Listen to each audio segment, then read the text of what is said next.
Que Dieu vous bénisse. Je vous salue dans le nom de notre Seigneur Jésus-Christ de Nazareth. Je voudrais avant toute chose vous présenter mes vœux les meilleurs pour l'année 2024. Ma prière est que Dieu vous fasse entrer dans une année d'expansion. Une expansion qui s'étend dans tous les domaines. Et il y a 4 domaines que j'ai à cœur pour vous. J'appelle cela les 4 S. Le premier domaine, c'est le domaine spirituel. Que votre vie de prière, d'intimité avec Dieu, de sainteté, puisse s'étendre en 2024. Le second S, c'est le domaine social. Que vos familles, vos foyers, votre travail puissent aussi connaître l'expansion en 2024. Le troisième, c'est le domaine substantiel. Que vos ressources se développent, que vos projets avancent. Et le quatrième domaine, c'est la santé. Que Dieu bénisse votre santé en cette année 2024. En tout cas, que Dieu vous bénisse abondamment. Nous avons un programme spécial pour l'année 2024. Tous les mercredis comme aujourd'hui, je présenterai une vidéo qui va décrire le thème qui va nous concerner pour les jours à venir.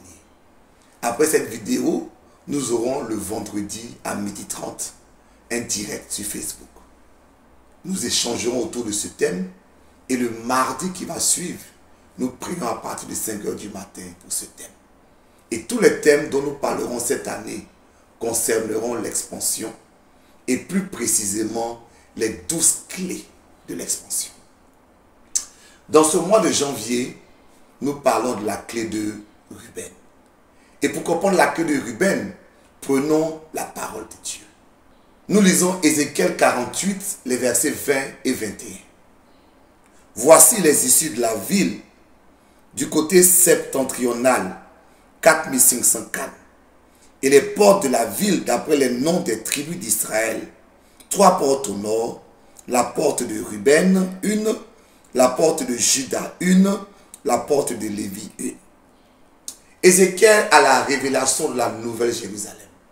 La Nouvelle Jérusalem, c'est l'Église, c'est comme notre vie. Et cette Nouvelle Jérusalem a 4 murs. Et le premier mur fait face au nord. Pour ceux qui étudient la parole de Dieu, ils verront que le nord représente la présence de Dieu. Dieu siège au nord. Donc le mur du nord de notre vie, c'est bâtir le mur de la présence de Dieu. Je proclame que dans vos vies en 2024, Dieu est présent en toutes choses. Et cette présence-là était manifestée par 3 portes, donc 3 clés. La première porte est la porte de Ruben. La seconde, la porte de Juda. Et la troisième, la porte de Lévi. Ruben veut dire, voici un fils. Juda veut dire, louange ou adoration. Et Lévi veut dire, attachement. Ce qui veut dire service. Donc, la proclamation du mur du nord, c'est la suivante. Je suis un fils qui adore Dieu et qui le sert. Je voudrais que ce soit la proclamation la plus importante de ta vie pour 2024. Le mariage, l'argent, le succès, tout cela vient derrière. Mais la première des choses qui doit t'identifier, c'est cette proclamation. Je suis un fils, et si tu es une femme, tu peux dire je suis une fille qui adore Dieu et qui le sert. Vraiment, dis-le avec moi. Je suis un fils qui adore Dieu et qui le sert. C'est cela ce que tu es. Et aujourd'hui et dans la semaine qui vient, nous parlerons de cette première identité. Je suis un fils. C'est la clé de Ruben. C'est la clé de l'identité. Qui es-tu? Je suis un fils. Et pour comprendre cela, on va voir l'exemple d'un autre fils dans la parole de Dieu. Il s'agit de Jean. Lisons la parole. Jean 19, 26 à 27. Je fais la lecture. Jésus voit sa mère et auprès d'elle le disciple qui l'aimait dit à sa mère, femme, voilà ton fils. Voyez, Ruben, voici un fils. Et Jésus dit de Jean, voilà ton fils. Il y a une similitude totale. Ça veut dire que Jean a récupéré la clé de Ruben. Jean est en fait la seule personne à qui Jésus s'est adressé directement avec le mot fils. Il y a une différence entre être un enfant et être un fils. C'est vrai que certains versets de la Bible disent que nous sommes tous fils de Dieu par la foi. Mais la même Bible précise que ceux qui sont fils, c'est ceux qui sont conduits par l'Esprit de Dieu. Donc en fait, on a une position par la foi. Mais cette réalité est vraie dans notre vie que nous sommes conduits par l'Esprit de Dieu. Vous voyez, être enfant, c'est quelque chose d'automatique. Mon enfant, c'est celui qui vient de moi. Donc tous ceux qui aiment Dieu et qui s'attachent à Dieu sont les enfants de Dieu. Mais être fils, c'est une position. Et je proclame qu'en 2024, tu n'es pas seulement un enfant de Dieu, mais tu es un fils. Parce que c'est une clé importante. Regardez quelque chose dans la vie de Jean. La Bible dit que Jean était le disciple que Jésus aimait. Ça ne veut pas dire que Jésus n'aimait pas les autres. Mais en d'autres termes, c'était le disciple que Jésus aimait le plus. Il y a quelque chose qui va faire dans ta vie que Dieu va t'aimer le plus. Que Dieu va te sélectionner, qui va te mettre à part et qui va te distinguer. C'est ce que j'appelle la clé de Ruben. Ma prière, c'est que tu possèdes cette clé en totalité pour 2024. Nous allons voir rapidement 4 aspects de la vie de Jean qui ont fait qu'il a eu cette clé de Ruben. Et ces aspects vont nous conduire dans notre débat de vendredi et dans notre prière de mardi. Regardons ensemble quels sont ces 4 aspects. Je les appelle les 4 C. La conformité, la confiance, la compagnie, la commission. Qu'est-ce que j'appelle la conformité?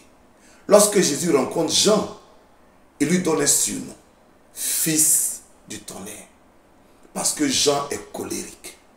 Alors qu'ils arrivent dans une ville et que la ville refuse de les recevoir, Jean demande que le feu descende du ciel. Il veut que Jésus brûle tout le monde. Il est colérique. C'est le fils du tonnerre. Mais en marchant avec Jésus, Jean se conforme à la personne de Jésus. Comme dit la Bible, nous qui à visage découvert contemplant Jésus, nous sommes transformés de gloire en gloire à son image. Donc il faut qu'il y ait une transformation dans ta vie.